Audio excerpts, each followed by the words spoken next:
This next session here is going to be very important. Palmetto Fortitude, understanding the landscape of resilience in South Carolina. And we have presenters this morning. I'm going to introduce two of them, and then the other one will be introduced. It's a great pleasure today to introduce a man who I've got to know and has great respect for, that has done so much in state government, and has Ben Duncan. Ben was appointed by Governor Henry McMaster as South Carolina's very first Chief Resilience Officer. The South Carolina Office of Resilience is tasked with developing, implementing, and maintaining the statewide resilience plan with a goal of coordinating statewide resilience and disaster recovery efforts with the federal, state, local, and non-governmental entities. Prior to this position, Ben worked at the South Carolina Disaster Recovery Office from its inception in November of 2015 to its integration into the Office of Resilience in March of 2021. Ben is a graduate of Benedict College and holds a Master's of Public Administration degree from the University of South Carolina. Resides in Richland County with his wife, and they have two children. Also on this panel today, or this presenter, is again a great friend. He's doing so much, and we've already heard from him this morning, but I'm going to give a little bit of an official introduction, and this really doesn't do justice, but we could take the rest of this time this morning to give a background on Tom and all that he's done. But Dr. Tom Mullikin is a senior environmental attorney, author, professor, and an award-winning documentarian whose law practice and academia research has taken him to every continent on Earth. He's been inducted as a fellow with the Explorers Club, a fellow in the Royal Geographic Society, and has been engaged as a National Geographic expert with the National Geographic Society. Tom has led environmental expeditions to every continent, delivering lectures on environmental issues and concerns worldwide. He has logged certified scuba dives in every ocean and has summited more than 20 mountains. He is the founder and board chair of GEA and the founding chair of the South Carolina Governor's Floodwater Commission. And what a great job the governor did in appointing him to be chairman and lead that effort from its inception. He currently is a professor at the University of South Carolina, also at Coastal Carolina University and the Universidad San Francisco de Quito Galapagos campus. Major General Mullikin, who is retired, is a decorated retired senior military officer. And again, I could go on and on, but that gives a flavor of just a few of the things that Tom has been involved in his long and distinguished career. So at this time, I believe I'm going to turn it over to Tom for some background, and we'll go from there. So enjoy the session. Thank you, sir. Wow! Just turned around. Man, there's a lot of people. Somebody can come and take my seat. Ma'am, would you like to come up here? Please. I insist. Come on. For those of you who had to listen to the last hour of me ranting, I'm going to be very brief. What I'm going to do is just give a little bit of background history on the Floodwater Commission, and then turn it over to my dear friend. And I would start by saying in 2018, when the governor came in, he dealt with everything but locusts. He dealt with natural disasters. He dealt with 2 large nuclear reactors shutting down, and he took all these issues very seriously. We were I remember it well, at John McCain's funeral, talking about being concerned about being in hurricane season. What are we going to do about it? And I mentioned to him, and I should have been smarter than to say, you really need to pull people together. We've got a lot of talent in South Carolina, and we need to have oars in the water. That was in August. In November, I got a call saying, the governor wants you to create a commission. well, what does he want it to be? He said, well, he said, you knew what was in it. So I was, okay, love to be king for the day. So we put together a commission, Dr. Gaze, my brother Cam, the chemical engineer, a number of us. We created a commission that ended up, I think, being the largest in the state at that time, centered 82 members, 10 different task forces, and what we wanted to do, and I'll speak to that, and we got started with these 10 task forces was to bring the public along. We wanted to bring the public along. We knew the best way to do it was not, for the first action, not to be us showing up asking for money. That's usually not a successful strategy in South Carolina. We wanted this to be about getting people involved, so we started with all the natural resiliency strategies. We wanted to build a reef. Dr. Gaze is known around the world for this. The Gaze methodology. We wanted to have a reef which served as a buffer wave attenuation, and we wanted to have living shoreline. We wanted to get out and we wanted to plant spartina grass, and we wanted to do those things. Then we wanted to have clean rivers, and we wanted to clean them up, have natural flow. And if you look at the commission, that's really what it was. It was to bring the conversation along, and after a year and a half, we issued a report, about a 400-page report, and the first priority of that report was to create a South Carolina Office of Resilience. And that was the governor's first priority. And let me tell you, as somebody who's dealt with a lot of different people, we have the best in the world in South Carolina. And there's a reason why Ben Duncan is the most sought-after guy around the country. And we're lucky. I'm worried to death somebody's going to come stealing. Ben has done a remarkable job in the Disaster Relief Office. He's done a remarkable job working in the governor's office. He knows the people. He is a gentleman. He's a scholar. And he has done a remarkable job pulling together staff, Alex and others on his staff.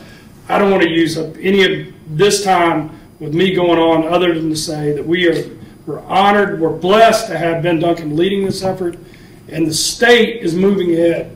South Carolina has the most aggressive, most effective strategy for dealing with these issues related to extreme weather in the world. In the world. Can we do better? Can we do more? Yes, and we'll talk about that. But right now, because of what we've done with reducing our anthropogenic interference, by doing things to deal with natural resiliency, now dealing with hardening and other man-made, and all of this now comes under the office of South Carolina Office of Resilience, and we're lucky to have Ben Duncan, my dear friend, present today. Thank you, Ben.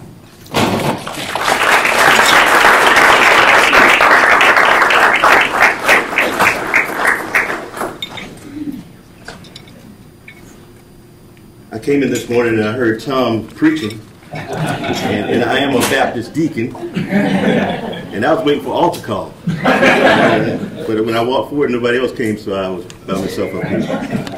And Tom, thank you for that introduction, and thank you for being a great co-worker with us at the Office of Resilience. I need to ask my staff to stand. All the resilience folk that are here, mitigation, resilience, everybody.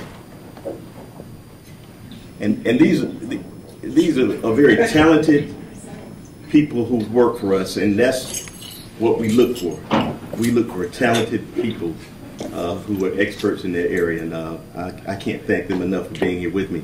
One story about Tom before I get started, and I know I need to move faster. This, you know, at one time I would follow Tom anywhere on this earth. I won't do it anymore. August 3rd, 2021, Tom was making a presentation in Georgetown, South Carolina. And I decided I need to go see Tom. I got to get here. And I got out that morning. It was raining hard, and I got there, and I got right outside of Sumter on 378. And I was pushing it a little bit. But I had a sudden stop. An 18-wheeler pulled out in front of me. And I crashed into the back, right into the side as it crossed me of the 18-wheeler. And I'm going to give you a short story. It's ended up with a fractured spine, bleeding concussion, with surgery with 2 rods and 8 screws in my back so that I could walk again. And after the surgery, I had a stroke. and the doctor said it was from blood clots from the surgery or either the accident. And when I woke up from the stroke, I didn't know my name. The doctor asked me, he said, give me your name. And I said, Richard Ellis. And they looked at my wife and she said, that's his college roommate. So with that, but God is good, Tom, and we know that. I was back at work within 4 months. The doctor told me a year, but I was back at work in 4 months. And my staff said I probably still should be out, but but it's a blessing. But yes, thank you. Okay, let me rush on to this presentation here. We're going to start with our mission. The mission of this agency is to lessen the impact of disasters. Is it not? Lost it? There you go. Okay, the mission of this agency is to lessen the impact of disasters on communities, citizens of South Carolina by planning, coordinating statewide resilience, long-term recovery, and hazard mitigation. And it took us a while to come up with that mission. It changed 3 or 4 times, but I think this is the one we're settling on right now. I'm going to forward this and make sure I'm forwarding it right here. I'm not doing it right. Does this clicker work?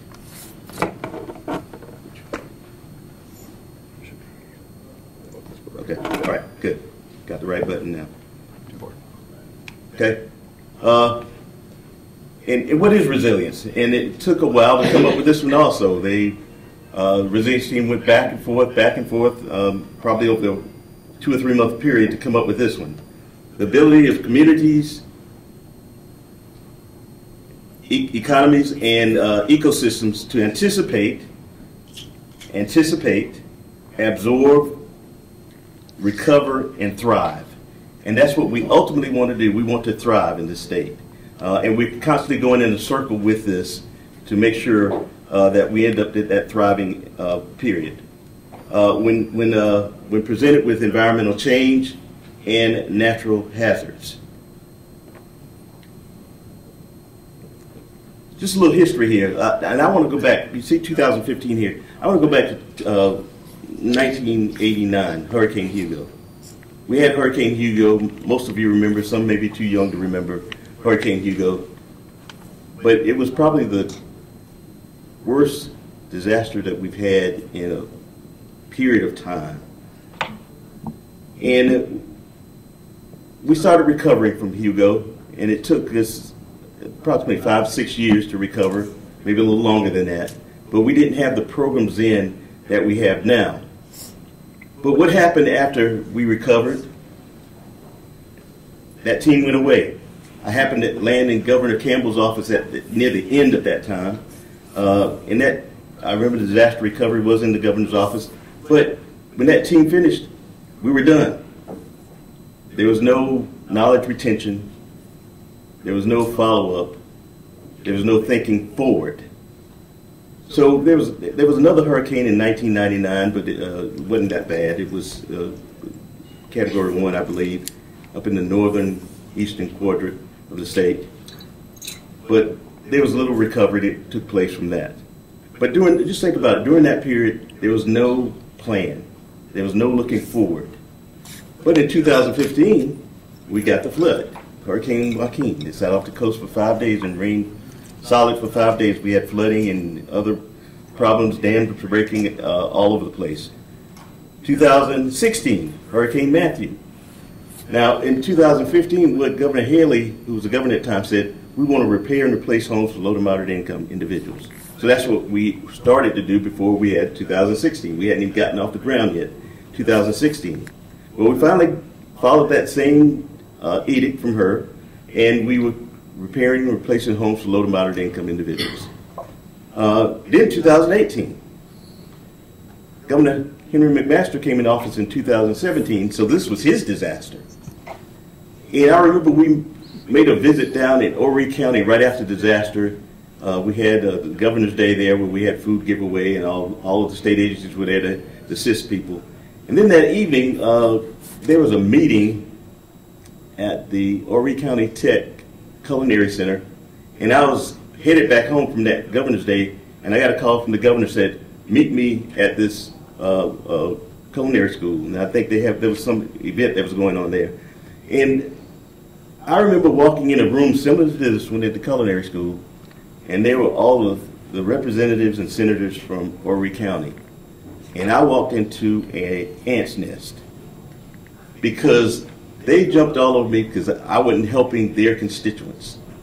And the governor was there. He was like Superman pulling them off me, you know, kind of as they attacked me. I said, I'm just doing what I'm told. I mean, they said, we need additional programs. We need, I've got, one of the senators said there, I've got a constituent who's been flooded out 9 times, and she has no more money.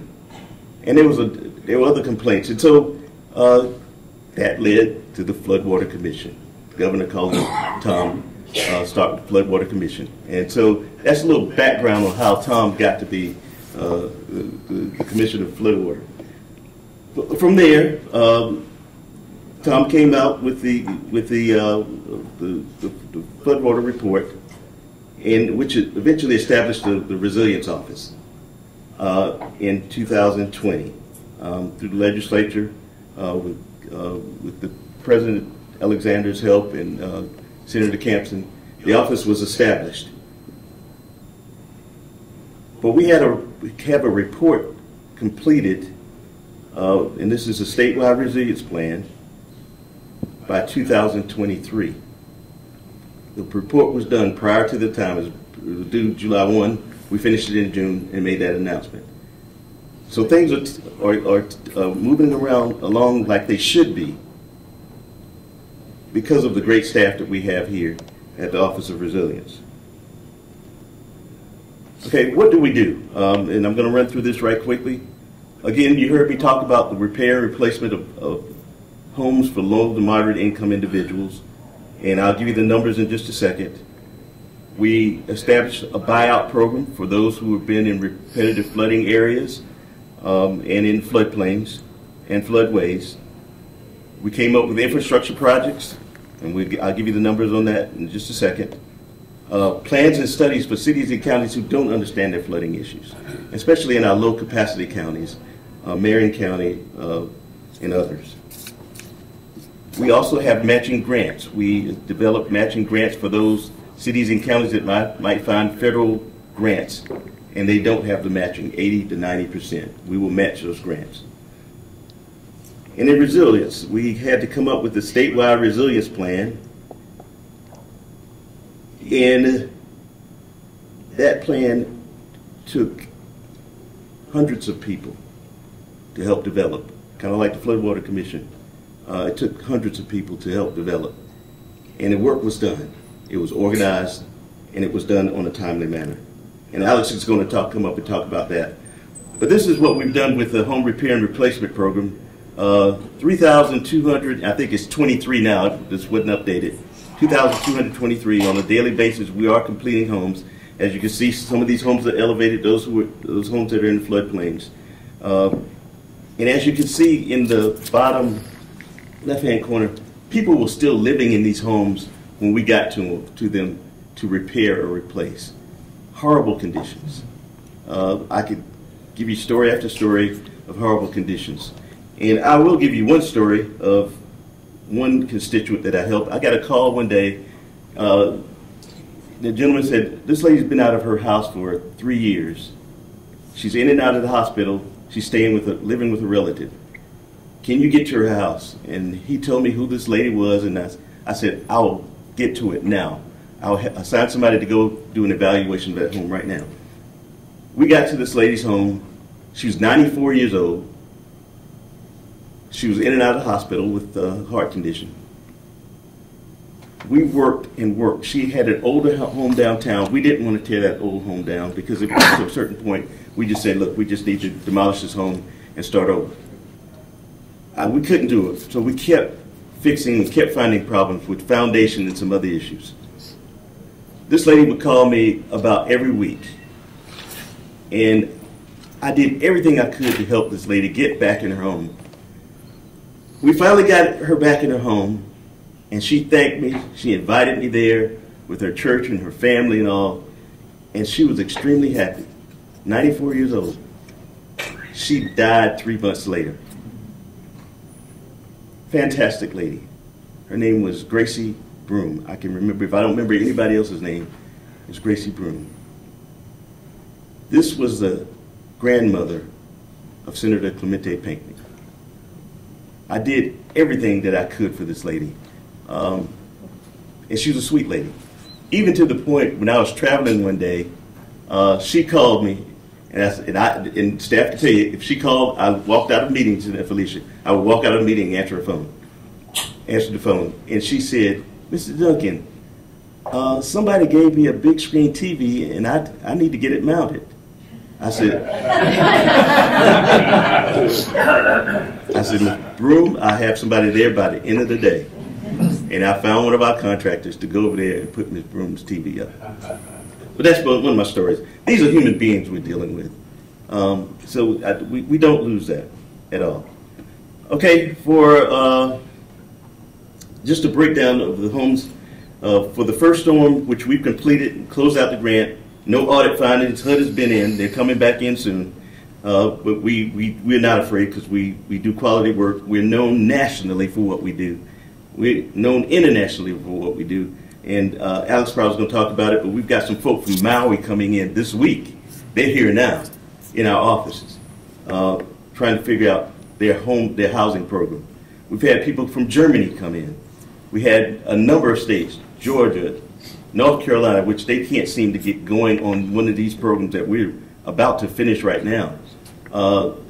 Alabama, Florida, even because of our success, they come to us, and HUD sends them to us. HUD's been in like 3 or 4 times, and they're coming back in a few months here. Anyway, for 2015 program, we've completed over 1,800 homes. For 2016, over 1,100 homes. And for the 2018 disaster, we have repaired or replaced almost 450 homes. We're trying to get to 488 homes total. And again, these are individual lives. These are more than 6,000 individuals from the number of people that live in these homes, more than 6,000 individuals that have benefited from these programs. For our mitigation program, this is our Floodwater infrastructure project. Felicia Lewis here, raise your hand, Felicia. She's director of the mitigation programs. Felicia's been with the program since 2015, and I've been one of them. There's about 4 of us that have been from the very beginning in 2015. These are stormwater infrastructure projects. You see the number of projects that we have going on here. A total of 54 projects, but there's 20 infrastructure projects, stormwater infrastructure projects going on right now. If you look to the right, we received about $100 million for ARPA, and when I'll show you the split on that in just a minute. We have $55 million for stormwater infrastructure projects going on with the ARPA project, and there's 17 projects that are going on or beginning to be started in the next few months on the ARPA.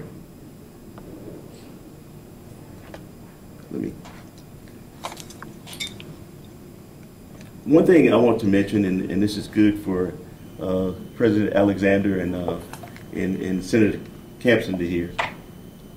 We had available through state and federal money of $157 million for stormwater infrastructure projects alone. We received more than $400 million in requests because that's a need. I get calls every day from legislators, from constituents, from city managers, constituents every day about the flooding issues that they have. So the need is great. If we received $1 billion today, that probably wouldn't be enough to solve the problems that we have. So just wanted to mention that.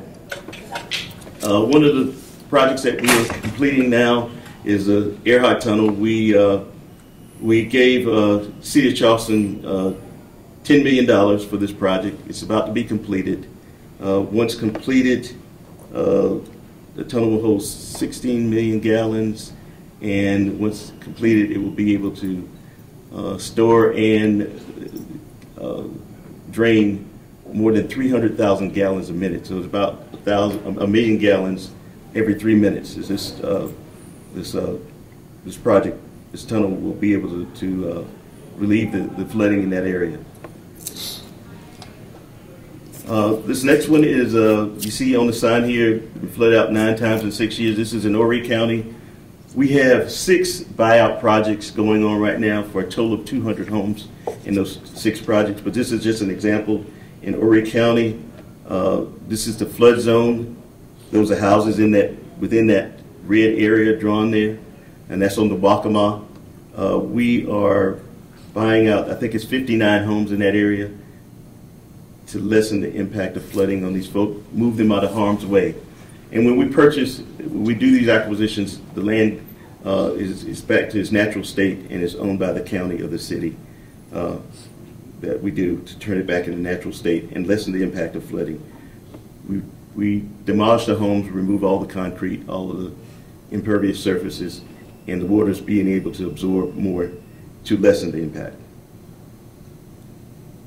Okay, one other project that we have going on with the ARPA money, and that's the elimination of the contaminants on the USS Yorktown. We have identified more than 1 million gallons of contaminated liquids on the ship. The ship is leaking, water's leaking in, but one thing the governor didn't want is for the contaminants to leak out. So we're working as fast as we can to remove those contaminants on the ship. We're in the RFP process right now trying to find a company to come in and to remove those contaminants safely. When my staff comes to me and they said, look, I need to talk to you about Yorktown, my first question, is there a sheen on the water? And they said, no sheen. So I said, come on in, because I've got my resignation in my desk once they tell me it's a sheen. But that's where we are with our mitigation and resilience programs. I'm going to ask Alex to come up here. He's our resilience director. He was the one that wrote the plan, he and Hope and the other staff members. It's a 700-page plan, and he's going to give us the details of that. Thanks, Ben. Just to be clear, I wrote like 2 words in that plan. Hope and Bradley wrote the majority of the plan. But do want to talk about where we're at with resilience planning. Ben gave you a good background on kind of the history of our office and where we've been and all the good work that the team has done. And then our new role is really to be that forward-looking agency for the state. And we did that through the development of our resilience plan. And that plan has been published. It's online. I encourage you to go flip through the 745-page, I believe, report. It's a good read. We've hidden a possum in there. True story. There's a possum hidden in the plan. You have to read the entire plan to figure it out, but it's just a little Easter egg in there for you to take a look at. But there's a lot of good information in the plan. We start off with just the introduction, given a lot of the background you've already heard today. Then we talk about how we're going to measure resilience. Resilience is a very kind of abstract term. We need to be able to measure that over time so we can demonstrate that we're doing the right things. So we partnered with the Havre Lab at the University of South Carolina to help develop some kind of top-down metrics, and we're also working to develop bottom-up metrics so we can measure how we're improving resilience over time. It's then important to stop and think about where you're at, what your planning conditions are. So what are the current rules that exist? There's a lot of rules and regulations that exist around activities that need to happen, so we want to take a look at our current planning conditions. Climate trends, Hope and Zell is here, really working hard on this, along with folks from University of South Carolina Geography Department. We want to take all that global climate data and say, what does that mean for South Carolina? What are our trends going to look like over the next 20, 30, 50 years, so we can start to plan against that. And we used all that previous information to then develop our flood risk and vulnerability assessment. So what are our current risks and vulnerabilities, but also what are our future risks and vulnerabilities, because it's important to be looking forward. We then look at other hazards, because it's not just flooding that we face here in South Carolina. We face a host of other hazards, earthquakes, wildfire, extreme heat, and all those are going to change over time. And then again, we look at our kind of current processes for how we deal with things. And then maybe the most important chapter is how we're going to fund it. There's a lot of need out there, but there's also a lot of funding out there, and so we want to make sure that we're maximizing the amount of funding that comes in to fund resilience activities. And ultimately, we end up with our recommendations chapter there at the end. We did develop this in accordance with the Floodwater Commission principles. That was directed by the legislature to do so, which is good because they had good principles. But just, we needed to think about things on watershed boundaries. Clearly, my background's in hydrology, so I appreciate the fact that water from North Carolina doesn't care that it crossed the state line. So we need to be thinking about things on watershed boundaries. We need to coordinate our data, and we need to have high quality data. There's a lot of good information that's collected in the state. Unfortunately, what we found through the process is that it sits in little silos everywhere. Each state agency, nonprofit agencies, everybody has some piece of the puzzle, but it's all kind of sitting out there, and we need to do a better job of coordinating that. And we're working on a project now. Bradley's coordinating to try to help the state coordinate its data better, and that'll help us in the long term as well. And then we need to coordinate, collaborate, and cooperate at multiple levels. That's state, local, federal level. It takes a little bit of everybody to make sure that we're moving forward. And we also need to recognize the function of the natural systems, or nature-based systems, and that includes land preservation. One of the best things we can do right now for resilience, as we're so quickly growing, is to preserve those places that are important for resilience. So when we talk about our planning conditions, again, we want to think about South Carolina, the entire watershed of South Carolina, not just their state boundaries. So you'll see this kind of map a lot where we have drawn up into North Carolina, even a little bit of Virginia, and then sharing the Savannah with Georgia. But we need to understand what's happening across the state lines. We need to have a good understanding of our soils. Our soils are super important for how water is going to move across the landscape. Different soils behave differently, so we need to prioritize those areas of quality soils as we develop our land cover. So again, clearly everybody that drives through a city knows that water runs off the streets and it will absorb into the yard. So we want to make sure that we're allowing that water to move slowly across the landscape. A lot of times people think it's about speeding the water up and getting it out. It's usually actually you want to slow the water down. If you can slow the water down and let it seep in and take the long path, you'll greatly reduce your flooding risk. We need to be thinking about where our population's going. I think somebody's already mentioned it today. South Carolina is one of the fastest growing states in the nation as a percentage. But we're not growing the same, we're not growing evenly across the state. Our coastal areas are seeing dramatic growth. The Midlands are seeing some pretty dramatic growth, and the I-85 corridor, again, is growing rapidly. But those kind of areas in between, those more rural areas, we're actually seeing some pretty steep population declines. And that has real implications because those communities, as they lose resources, they're losing their ability to maintain their infrastructure, to put good programs in place. So we need to be maybe focusing a little bit more at the state level on those areas that that are losing population. And then again, we need to be thinking about our future climate. This little graphic is really looking at rainfall runoff curves. The important thing here is that we're going to get more intense rainfall. That seems to be, everybody seems to agree on that the likelihood that what used to be a 100-year storm may now be a 50-year storm or a 20-year storm. So we're going to have more intense rainfalls that we're going to have to deal with, and we need to plan for that. We need to be designing our infrastructure to handle that. So all that information we can take and do a risk and vulnerability assessment. This first map up here, for those that are familiar with Columbia, the big red dot is 5 points. It's the entertainment district in Columbia. It floods like on random Tuesdays in the summer when it rains. But it's actually not mapped in FEMA's flood maps. So that just as an indication that the traditional mapping we've looked at does not capture our full flooding risk. So we've partnered with a nonprofit, First Street Foundation, to acquire some additional data. That's the red in the map. And what it does is it picks up that kind of flash flood, stormwater flood, and also coastal flood to give us a better picture of what properties are likely at risk. And if we look at it statewide, it is a statewide problem. It's not just a coastal problem. There's a lot of properties in the upstate that are at risk from a 100-year event.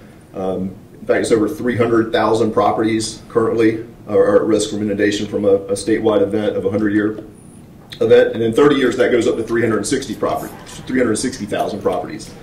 And that's just existing properties. That doesn't include all the new development that's coming in, which is why it's very important that we quit putting developments in places they shouldn't be. One of the best things we can do is think forward. When we're citing developments, we need to make sure we're putting them in appropriate places and understanding what that flood risk is now and what it's going to be in the future. We can also take that information and look how it impacts our infrastructure. Top right, we're looking at the street map for Dillon County and where that intersects the flooding. Again, this was a partnership. As we started this process, we realized there was no statewide elevation data set for our roads. So then working with EMD, DOT, and Clemson University, developed a statewide elevation data set for our roads, and now we can start to map where we think we might have potential flooding issues. And that allows our emergency managers to better deploy in case of an emergency, but also allows for better planning long term. So we can say maybe these are sections of road we need to look at for long-term improvement.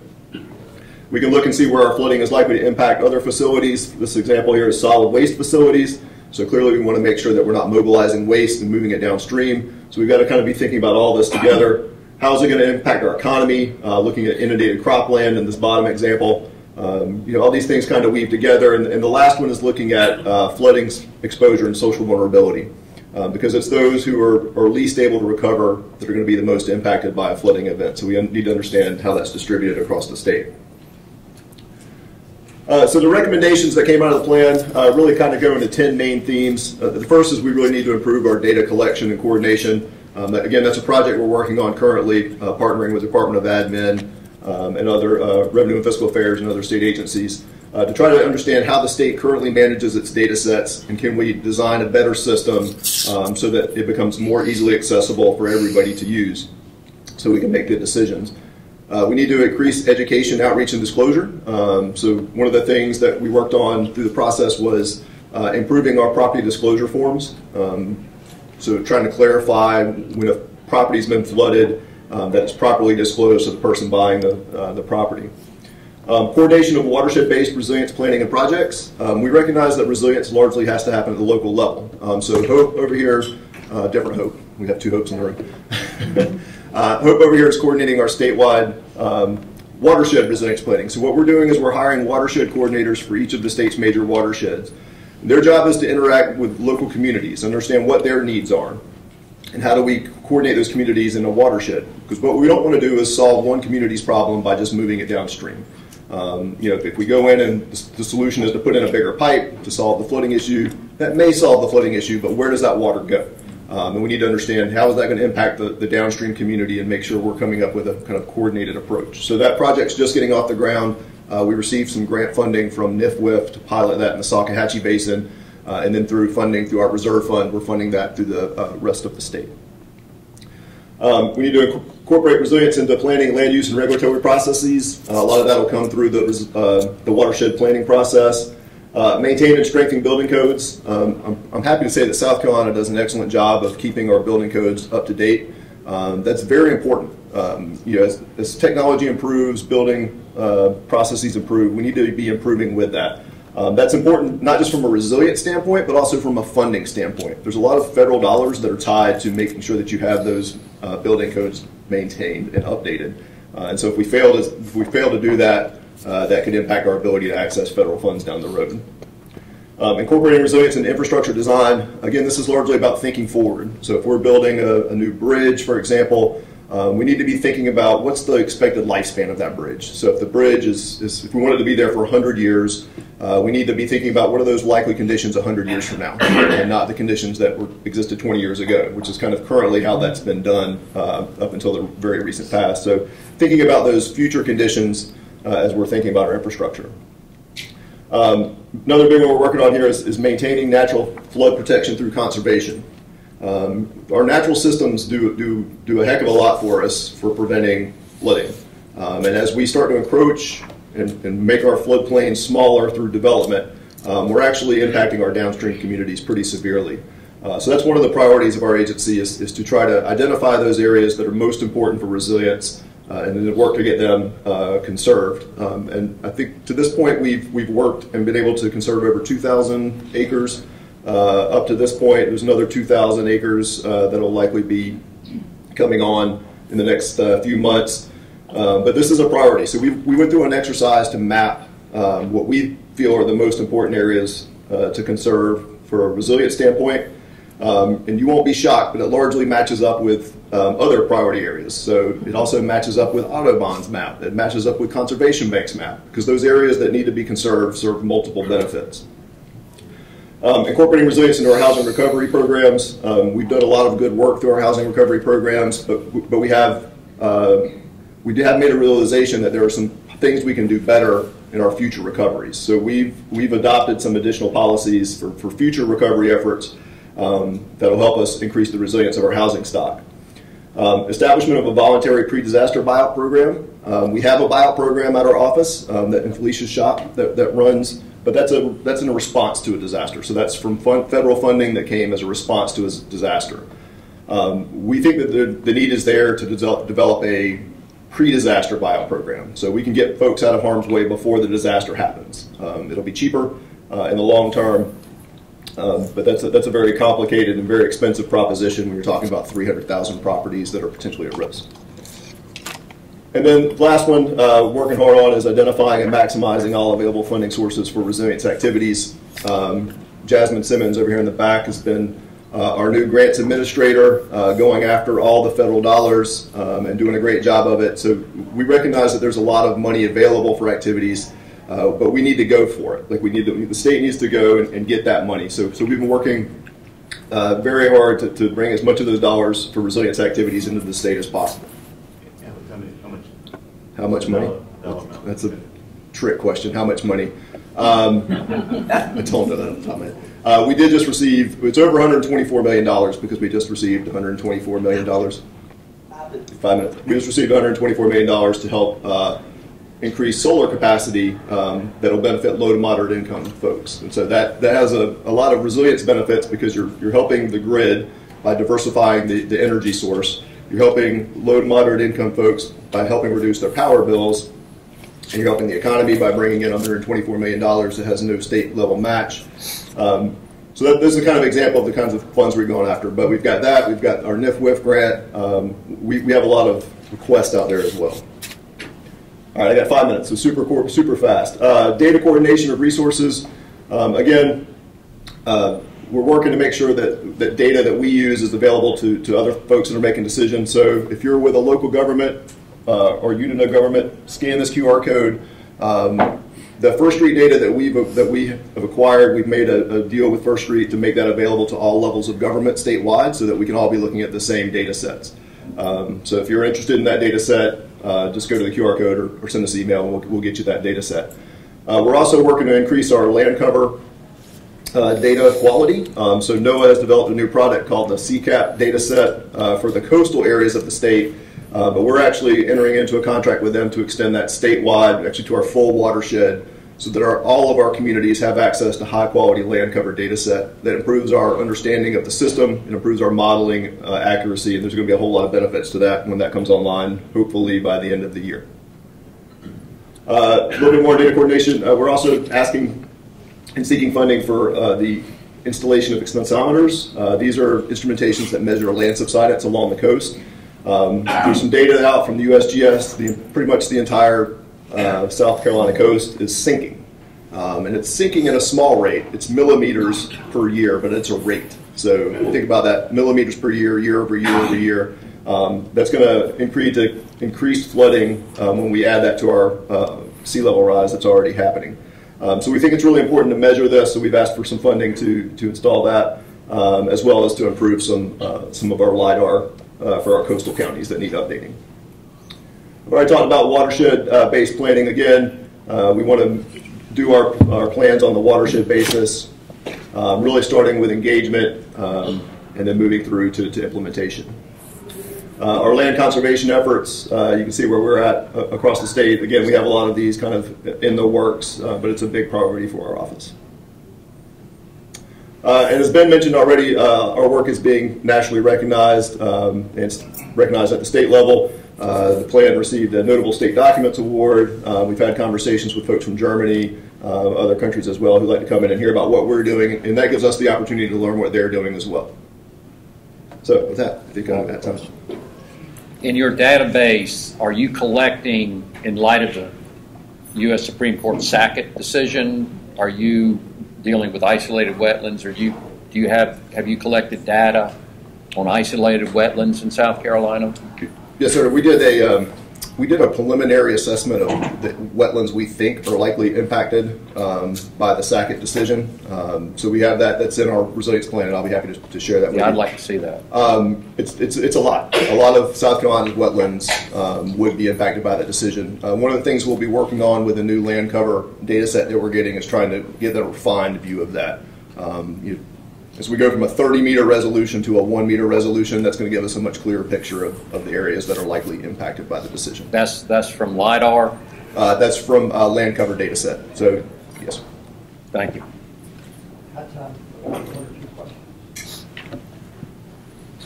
Okay. I see there's a lot of opportunity for coordination and collaboration with some existing efforts that the state's also doing with, like, the watershed cleanliness through, I guess, what would be DES, but also something to maybe the river basin councils. Can you speak a little bit to how maybe there might be some collaboration there, but also if this could help fund projects through 319 funding too, so that's Yeah, absolutely. So for those that aren't familiar, what DNR currently, but it will move to DES July 1, is working on a state water plan. And they're doing watershed basin councils that are working on that. That's really focused on water availability. So they're looking more on the water shortage side, whereas we're looking more on the flooding side. But I used to work for that group, so the good news is we have good contacts with both DNR and DES to try to make sure those plans are complementary of each other and that they're communicating. Yes, for the 319, absolutely. As we start to get into the watershed coordination, the goal here would be to identify projects that might be done, as those 319 grants would certainly be a route for that. One last question. Sure. I'm interested in knowing what's going on with state government. So, you know, the state owns and builds a lot of buildings. How much of this is being bundled or coordinated with that sort of building? That's a great question. In fact, I was having a conversation with Hope yesterday about that. So I think DNR is using some of that information for their facilities to start looking at, you know, how they may be impacted in the future. It's something we want to have a broader conversation within state government about. Certainly. So more to come on that, I think. I'm sure y'all will be glad to stick around. Absolutely. Let's give them a hand. Appreciate it.